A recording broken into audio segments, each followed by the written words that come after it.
Hello friend, Geeta's cooking કોર્નરમાં તમારું સ્વાગત છે।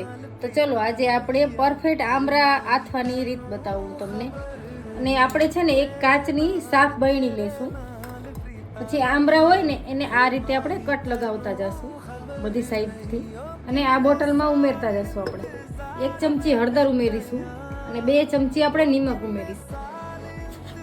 ઢાંકણ દઈને આ રીતે થોડી વાર હલાવી લઈશું અને અડધી કલાક આપણે રેસ્ટ આપીશું। અડધી કલાક પછી તમે જોશો આમરા આપણે એકદમ સરસ કોટ થઈ ગયા છે। હવે છે ને પાણી ઉમેરશું આપણે આમરા ડૂબે તેટલું પાણી ઉમેરવાનું છે અને ઢાંકણ ઢાંકીને એટલે 6 દિવસ સુધી આપણે રાખી દઈશું આ રીતે ઢાંકી, અને વચ્ચે વચ્ચે દિવસમાં 2 વાર આપણે હલાવતા જશું। તમે 6 દિવસ પછી જોશો આપણા આમરા એકદમ સરસ કોટ થઈ ગયા છે હળદર મીઠાવાળા। એક આમરું હું તમને તોડીને બતાવું।